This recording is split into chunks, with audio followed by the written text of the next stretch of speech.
तो hello guys, कैसे हो आप सब लोग। तो आगे कौन न्यू वीडियो साथ तो वापिस। सो गाइस सर, इस वाले वीडियो में यार धनंजय धड़कन के यार होली न्यू सॉन्ग पे यार रिएक्शन देने वाला हूँ। जो गाइस सर वीडियो नहीं है, वो ऑडियो है। तो गाइस सर उस मतलब सॉन्ग पर मैं रिएक्शन देने वाला हूँ। तो गाइस सर बिना किसी देरी के वीडियो कर लेते शुरू। तो गाइस सर मैं अभी चला लेता हूँ वीडियो।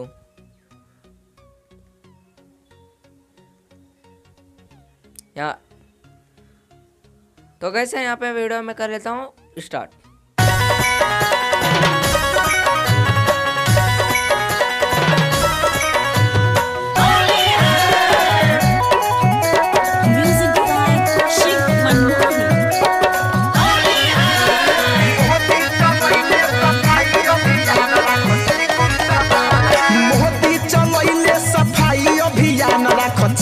बहुत सारे बंदों ने गाना सुना होगा।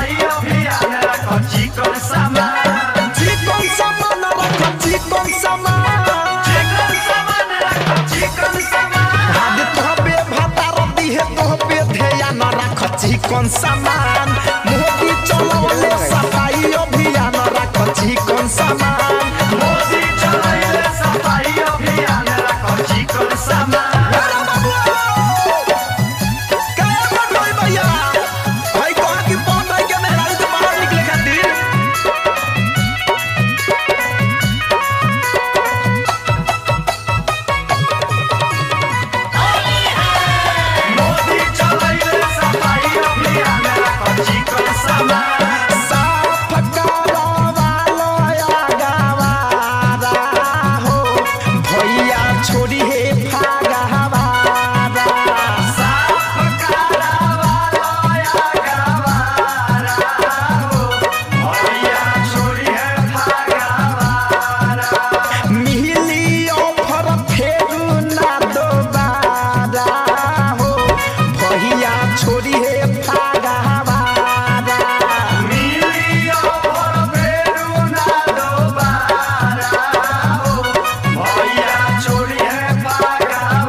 चिकन सामान मोदी चलावले सफाई अभियान रखो चिकन सामान का बात कर रहे हैं आप लोग, कर रहे हैं पता ही होगा। सफाई अभियान रखो चिकन सामान।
चिकन सामान मोदी चलावले सफाई अभियान रखो चिकन सामान मोदी चलावले सफाई अभियान रखो चिकन सामान। चिकन सामान रखो चिकन सामान चिकन सामान रखो चिकन सामान। हाथ तोहबे भाता रोटी है तोहबे ध्यान रखो चिकन सामान मोदी चलावले सफाई अभियान रखो चिकन सामान मोदी चलावले सफाई अभियान रखो चिकन सामान मोदी चलावले सफाई अभियान रखो चिकन सामान। सर यहाँ पे वीडियो हो चुकी है यार खत्म। तो गाइस सर वीडियो कैसा लगा हो तो गाइस सर वीडियो बताना। तो गाइस सर मेरे को तो यार बहुत ही अच्छा लगा है। तो गाइस सर ये मतलब इस पे अभी तक ऑडियो गाना सिर्फ बना है। अगर वीडियो भी यार जल्द से RCM से रिलीज होगा या कोई और भी चैनल से रिलीज हो सकता है गाइस सर।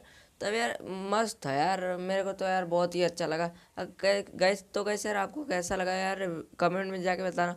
अगर कैसे यार ये वीडियो अच्छा लगा हो तो कैसे यार वीडियो को लाइक करके चैनल को सब्सक्राइब करके बेल आइकन दबा देना। तो कैसे बहुत सारे बंदे यार सब्सक्राइब करते नहीं है, वीडियो देखते और चले जाते हैं। तो कैसे यार ऐसा मत करो, जाओ यार देखो, और साथ ही में यार अच्छा लगा हो तो कैसे लाइक करके चैनल को सब्सक्राइब करके बेल आइकन दबा दो। तो कैसे यार मिलते हैं यार नेक्स्ट वीडियो में।